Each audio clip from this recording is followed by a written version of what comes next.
మనం తప్పిదం చేసిన వాళ్ళు అవుతాం. అయితే దాని అర్థం అక్కడ మైనార్టీలుగా ఉన్నటువంటి హిందువుల మీద జరిగినటువంటి దాడుల్ని ఖండించొద్దని చెప్పడం కాదు, లేదా మరొకటి కాదు అనేది కూడా మనం స్పష్టంగా చెప్పుకోవాలి.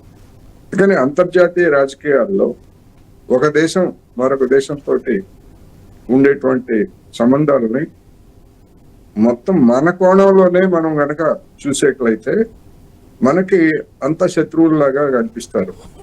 అంతా శత్రువుల్లాగా ఒకసారి కనిపించిన తర్వాత వాళ్ళు మరింత దూరం అవుతారు అనేటువంటిది ముందుగా మనం గమనించాలి. ఉదాహరణకి మన దేశంలో ఉల్లిపాయల ధరలు పెరిగినాయి. ఉల్లిపాయల ధరలు పెరిగినప్పుడు మన దేశ దిగుమతుల మీద ఆధారపడినటువంటి బంగ్లాదేశ్కి మన ప్రభుత్వం ఏం చెప్పిందంటే, మేము ఉల్లిపాయలు ఇవ్వం అని చెప్పింది. వాళ్ళు ఎక్కడికి వెళ్ళాలి? ఆకస్మికంగా చెప్తే మనకు ఉండేటువంటి సమస్యలు మనకున్నాయి, లేవని నేను అన్నాను. కానీ బంగ్లాదేశ్ కి ఇవ్వాల్సిన ఉల్లిపాయలు చేస్తే వాళ్ళు వెంటనే చైనాని సంప్రదించారు.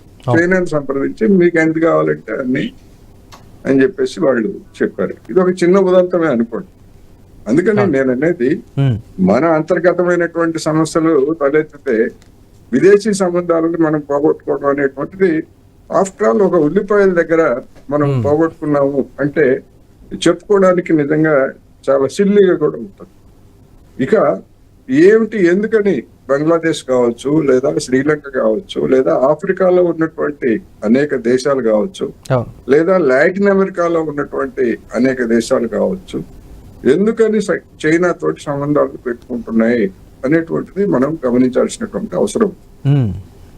IMF లేదా ప్రపంచ బ్యాంకు అవి కూడా రుణాలు ఇస్తాయి, చైనా కూడా రుణాలు ఇస్తుంది. కానీ IMF ప్రపంచ బ్యాంక్ ఇచ్చేటువంటి రుణాలకి షరతులు ఉంటాయి. ఏమిటా షరతులు? మీరు ప్రభుత్వ రంగ సంస్థలని అమ్మేయాలి, లేదా ప్రభుత్వ రంగ సంస్థల్లో మీరు పెట్టుబడులు పెట్టకూడదు, లేదా మీరు కనీస మద్దతు ధరలు ఇవ్వకూడదు. ఇలాంటి షరతులన్నీ పెడతాయి. వాటి దగ్గర అప్పులు తీసుకున్నటువంటి పాకిస్తాన్ కూడా మొన్న IMF దగ్గర అప్పులు తీసుకుంది. ఆ అప్పులు తీసుకున్నటువంటి వాటిల్లో కనీస మద్దతు ధరలని క్రమంగా ఎత్తివేస్తామనేటువంటి ఒక షరతు ఆమోదించింది పాకిస్తాన్. అదేవిధంగా విద్యుత్ ఛార్జీలు పెంచుతామని చెప్పేటువంటి ఒక షరతుని ఆమోదించింది. కానీ చైనా ఇచ్చేటువంటి రుణాలకి అలాంటి ట్యాక్స్ షరతులు ఏమీ ఉండట్లేదు.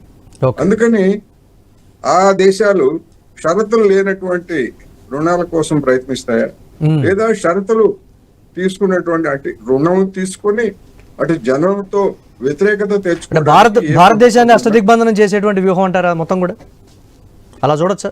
అష్టదిగ్బంధనం చేసి వ్యూహం అని ఎందుకని? అది వాళ్ళ స్ట్రాటజీ. అదే స్ట్రాటజీని మన దేశం ఎందుకని అనుసరించకూడదు? అది సమస్య. మనం ఏం చెప్తున్నాము, మంది భారతదేశం పెద్ద దేశం, ప్రపంచంలో అతిపెద్ద దేశం మందే అని చెప్తున్నాము. ఆ బంగ్లాదేశ్ లో ఉదాహరణకి మనం గంగా నది అంటాము, అది బంగ్లాదేశ్ లోకి వెళ్ళేసరికి పద్మానది అవుతుంది. ఆ పద్మానది మీద ఓ పెద్ద 100 కోట్ల రూపాయల 150 కోట్ల రూపాయల వంతెనకి ప్రపంచ బ్యాంకు సాయం చేస్తుంది. అది డిఫరెంట్ రీజన్స్ తోటి మధ్యలో వదిలేసి వెళ్ళిపోయింది. ఆ వంతెన పూర్తి చేయకపోతే బంగ్లాదేశ్ ఏం చేయాలి? అటు భారత్ ను లేకపోతే మరొక దేశాన్ని అడగాలి. మన దేశం అందుకు సాయం చేసేయడానికి సిద్ధంగా లేనప్పుడు అది చైనాని అడిగింది. చైనా వాళ్ళు దాన్ని పూర్తి చేశారు. అదే విధంగా మన బాజీ గారు చెప్పినట్టు అనేక ప్రాజెక్టుల్ని అక్కడ చైనా వాళ్ళు పూర్తి చేశారు. మరి చేసినప్పుడు వాళ్ళతో సంబంధాలు ఉంటాయా? మన ఉల్లిపాయలు ఇవ్వడానికే మనం ఇబ్బంది పడినప్పుడు వాళ్ళతో సంబంధాలు ఉంటాయా, మనతో సంబంధాలు ఉంటాయా అనేటువంటిది ఒకటి. ఏమిటి ఇప్పుడు అక్కడ ఉన్న సమస్య ఏమిటి? అక్కడ ఒక ఐలాండ్ ఉంది. మనకి బంగ్లాదేశ్ కి చైనాకి సరిహద్దులకు దగ్గరగా ఉండేటువంటి ఒక ఐలాండ్ ఉంది. ఆ ఐలాండ్ ని మాకు ఇవ్వండి, మేము అక్కడ వైమానిక స్థావరాన్ని ఏర్పాటు చేసుకుంటామని చెప్పేసి అమెరికా ఒత్తిడి చేస్తా ఉంది. అమెరికా ఒత్తిడి చేస్తా ఉంటే మరి అక్కడ ఉన్నటువంటి ప్రభుత్వము షేక్ హసీనా మీద ఆ విధమైనటువంటి ఒత్తిడి చేశారు కనుకనే షేక్ హసీనాని కూలదయడంలో అమెరికా హస్తం కూడా ఉన్నది అనేటువంటిది ఒక అభిప్రాయం ఉంది.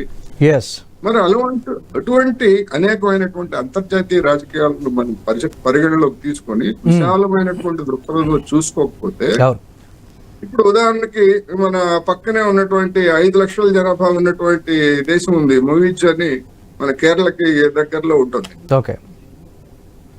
ఆ దేశం కూడా భారతదేశంతో దానికి సైన్యము లేదు, సైన్యానికి అక్కడ వెళ్ళి మన శ్రీలంక ఉగ్రవాదులు వెళ్ళి అక్కడ ప్రభుత్వాన్ని కూల్చివేస్తే భారత సైన్యం వెళ్ళి వాళ్ళందరినీ కూడా చేసింది. మాల్దీవ్స్ 5 లక్షల జనాభా. ఆ మాల్దీవ్స్ కూడా అక్కడ ఎన్నికలు ఏ ప్రాతిపదికన జరిగాయో తెలుసా? మీరు భారత పక్షమా చైనా పక్షమా అంటే చైనాను సమర్థించే పార్టీనా భారత్ ను సమర్థించే పార్టీనా అనే ప్రాతిపదికన జరిగితే చైనాను సమర్థించేటువంటి పార్టీకి అక్కడ జనం ఓట్లు ఇచ్చారు. ఓకే. అందుకని మన దేశం అనుసరించేటువంటి అంటే ఇక్కడ మీరు చెప్పిన దాన్ని బట్టి ప్రతిదీ కూడా ఆర్థిక పరమైనటువంటి అంశంతో ముడిపడినటువంటి ప్రస్తుత పరిస్థితి, ఆర్థికంగా అన్ని దేశాలని లొంగ తీసుకొని తన వైపు తిప్పుకుంటుంది అనేటువంటిది అయితే తేటతెల్లమవుతుంది. మాట్లాడదాం. రైట్, ఇక ప్రేమ్ గాంధీ గారు ఉన్నారు, బీజేపీ సీనియర్ నాయకులు, వారితో కూడా మాట్లాడదాం. ప్రేమ్ గాంధీ గారు నమస్తే.